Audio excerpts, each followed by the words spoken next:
नमस्कार साथियों, Pilania dairy farm YouTube channel पर आपका बहुत बहुत स्वागत है।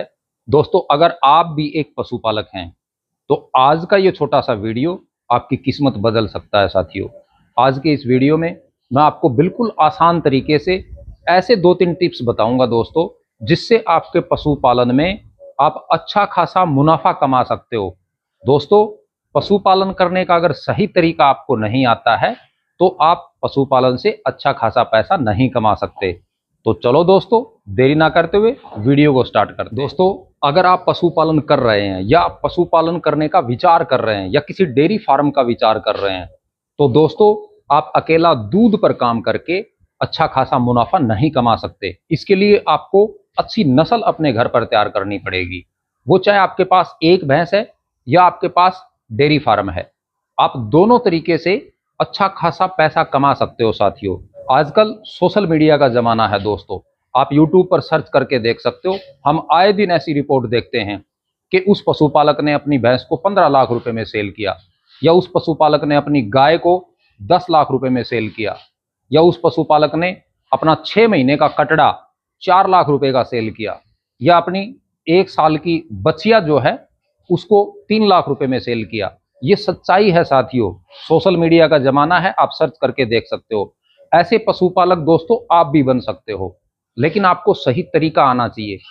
अगर आपको किसी भी प्रकार की इस पशुपालन में समस्या आती है तो आप Pilania dairy farm YouTube channel को सर्च करें यूट्यूब पर, और आपको सभी समाधान इस चैनल पर मिल जाएंगे। साथियों, तो आज का जो वीडियो है इसमें मैं जिक्र कर रहा था कि आपको नस्ल पर काम करना पड़ेगा। साथियों, अगर आप अच्छा खासा मुनाफा कमाना चाहते हो डेयरी फार्मिंग से, दोस्तों आप घर पर एक भैंस या एक गाय रख के भी अच्छी खासी ब्रीड तैयार कर सकते हो, और इसमें कोई ज्यादा समय नहीं लगेगा। दोस्तों, अगर आप सही तरीके से करते हो तो लगभग जैसे ही हमारी गाय भैंस बच्चा देती है तो उस काफ को हम लगभग मान के चलो आप 2 से 2.5 साल में बिल्कुल तैयार कर सकते हैं, और वो भी एक स्वस्थ बच्चे को जन्म दे सकता है अगर हमारे डेयरी फार्म पे कोई कटड़ी है या बछड़ी है।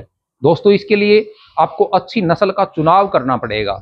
आज मैं आपको 3 ऐसी ब्रीड बताऊंगा जो आप किसी भी मौसम में रख सकते हो और किसी भी एरिया में सरवाइव कर सकती है। वो किसी प्रकार की कोई उनके खान पान में कोई दिक्कत नहीं आएगी, नस्ल भी अच्छी है, और उनको तैयार कैसे करना है अपने डेयरी फार्म पे ये भी मैं पूरा तरीका आपको आज बताऊंगा। दोस्तों, अच्छी नस्ल तैयार करने में सबसे बड़ा रोल होता है अच्छे सीमन का। यानी जो आप अपनी गाय पे या भैंस पे सीमन जो रखवाओगे वो ओरिजिनल होना चाहिए, और एक अच्छे बुल का आपको सिलेक्शन करना पड़ेगा। साथियों, चाहे आप गाय पे या भैंस पे काम करते हो अच्छी नस्ल तैयार करने के लिए, तो आपको सीमन जो है वो अच्छा यूज करना पड़ेगा। साथियों, उसकी आपको पूरी जानकारी होनी चाहिए कि आप जिस सीमन का प्रयोग अपनी गाय पे या भैंस पे कर रहे हो उस बुल का रिकॉर्ड क्या है। मिल्क रिकॉर्ड बहुत जरूरी है, आपको पता होना। साथियों, आप पूरी जानकारी ले सकते हो, जहां से आप सीमन लेते हो वो आपका विश्वास वाला बंदा होना चाहिए, और उससे भी आप पूरी जानकारी ले सकते हो कि जिस बुल का सीमन वो हमें दे रहा है उस बुल की माँ का रिकॉर्ड क्या है, उसके फादर का रिकॉर्ड क्या है। अच्छी नस्ल तैयार करने के लिए आप गाय पे भी काम कर सकते हो या आप मुर्रा भैंस पे भी काम कर सकते हो। साथियों, अगर आप गाय पे काम करते हो तो सबसे बेस्ट आपके लिए रहेगा या तो आप गिर नस्ल पे काम करें, और या फिर आप थार पारकर जो नस्ल है उस पर काम करें। साथियों, गिर नस्ल पर अगर आप काम करते हो तो सेक्स सीमन भी आपको मिल जाते हैं। जैसे हमारे पास गिर नस्ल की कोई गाय है, उससे हम अच्छी नस्ल तैयार करना चाहते हैं, तो दोस्तों उसके लिए अगर आप सीमन चाहते हो तो सीमन जो है वो सेक्स सीमन मिल जाते हैं। यानी जैसे ही हम अपनी गिर गाय की नस्ल पे अच्छी नस्ल का सीमन अगर यूज करते हैं तो वो लगभग 9 महीने के अंदर अंदर एक स्वस्थ बच्चे को जन्म दे देती है, और फिर उस बच्चे को तैयार करके हम अपने डेयरी फार्म की शोभा बढ़ा सकते हैं। साथियों, या उसको हम अच्छी नस्ल तैयार करने के लिए अपने घर पे रख सकते हैं। दूसरा दोस्तों, अगर आप थार पारकर पर काम करते हो तो वो भी एक ऐसा पशु है, ऐसी गाय है जो लगभग हर मौसम के अंदर सरवाइव कर जाती है, आपको कोई ज्यादा परेशानी नहीं आएगी। ये दोनों जो नस्ल हैं साथियों गाय की, इनकी मिल्क कैपेसिटी जो है वो भी बहुत अच्छी है, और इन पर मेडिकल का जो खर्चा है यानी दवाइयों का जो खर्चा है वो भी बहुत कम है।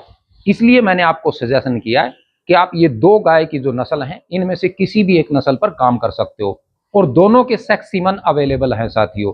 आप कहीं से भी ले सकते हो, आपके एरिया में या आपके नज़दीकी कहीं भी आप डॉक्टर से संपर्क करें, उनके पास इनके सेक्स सीमन जो हैं वो मिल जाएंगे, ताकि जैसे हम अपनी गाय को गाभिन करवाएं तो जो बच्चे को जन्म देगी वो एक बछड़ी पैदा होगी साथियों, जिससे हमारा जो डेयरी फार्म है वो प्रगति की ओर गतिशील हो जाएगा साथियों। दूसरा, अगर आप मुर्रा नस्ल पर काम करना चाहते हो तो ये भी बहुत अच्छी ब्रीड है साथियों। अगर आप नस्ल तैयार करने का काम कर रहे हो तो आप मुर्रा नस्ल पर भी काम कर सकते हो। इसकी मिल्क कैपेसिटी है वो भी बहुत अच्छी होती है और मिल्क फैट जो है वो भी अच्छी है। क्योंकि दोस्तों, अकेला अगर हम ब्रीड पर काम करते हैं या अच्छी नस्ल तैयार करने के लिए काम करते हैं तो हमारे डेयरी फार्म में इनकम का होना भी जरूरी है। क्योंकि अच्छे काफ को तैयार करने के लिए हम उसके ऊपर मेहनत करते हैं या उसको जो खिलाते पिलाते हैं उसके लिए हमें इनकम चाहिए, नहीं तो हम ज्यादा दिन डेयरी फार्म में टिक नहीं पाएंगे साथियों। तो ये जो तीनों नस्ल मैं आज आपको बता रहा हूं, इन तीनों नस्ल की मिल्क कैपेसिटी जो है वो बहुत अच्छी है और मिल्क फैट जो है वो भी अच्छा है। अगर आप दूध सेल करते हो अपने पशुओं का और वो फैट के हिसाब से आप सेल कर रहे हो तो दोस्तों इन तीनों नस्ल की जो फैट है वो भी कम नहीं आती है। अगर किसी कारणवश आपके पशु के दूध में फैट कम है तो आप यूट्यूब पर सर्च करें Pilania dairy farm YouTube channel, उस पर आपको ऐसे ऐसे काफी नुस्खे मिल जाएंगे दोस्तों, जो मैंने मेरे पशुओं पे यूज किए हैं और पशुओं का जो दूध का फैट है वो अच्छा खासा बढ़ जाता है साथियों। और भी आपको अगर किसी भी प्रकार की अपने पशुओं में समस्या आती है या किसी काफ को तैयार करने में आपको कोई दिक्कत आ रही है तो साथियों मेरे चैनल पे आपको सभी प्रकार के वीडियो मिल जाएंगे कि हम काफ को कैसे तैयार कर सकते हैं। छोटा कटड़ा है, कटड़ी है, बछड़ा है या बछड़ी है, उसको क्या डाइट हम दें। क्योंकि दोस्तों बच्चा जो होता है, छोटा काफ होता है, उसकी अगर हम अच्छी केयर नहीं करते हैं तो हम अच्छी नस्ल तैयार नहीं कर सकते। आपको हर चीज का नॉलेज होना बहुत जरूरी है, ताकि एक तो आपका खर्चा जो है वो कम लगे और अच्छी नस्ल तैयार हो जाए। तो दोस्तों अगर इस तरीके से आप अपने डेयरी फार्म पे या अपने घर पे ब्रीड पर काम करते हो, यानी अच्छी नस्ल को तैयार करने में काम करते हो, तो दोस्तों आने वाले 2-3 साल के अंदर ही आपका डेयरी फार्म जो है वो सबको चमकता हुआ दिखाई देगा और आपके घर भी ये ऐसी ऐसी अच्छी नस्ल जो है वो तैयार हो जाएंगी साथियों। अगर आपको किसी प्रकार की भी समस्या आती है काफ को तैयार करने में या पशुपालन में, आपको किसी भी प्रकार की कोई समस्या आती है, पशु का दूध कम हो जाता है या थन खराब हो जाता है या वो समय पे गाभिन नहीं होता है, समय पे हीट में नहीं आता है, या काफ जो है उसको दस्त लग जाते हैं, या काफ मोटा तगड़ा नहीं होता है, दोस्तों इन सभी समस्याओं पे मैंने वीडियो बना रखे हैं और वो मेरे चैनल पे मिल जाएंगे। आप यूट्यूब पर सर्च कर सकते हैं Pilania dairy farm YouTube channel, आपको बहुत मदद मिलेगी साथियों पशुपालन में। तो आज मेरे द्वारा दी गई जानकारी आपको कैसी लगी? अगर वीडियो अच्छा लगा तो इसको लाइक जरूर करना साथियों। वीडियो देखने के लिए आप सभी का बहुत बहुत धन्यवाद।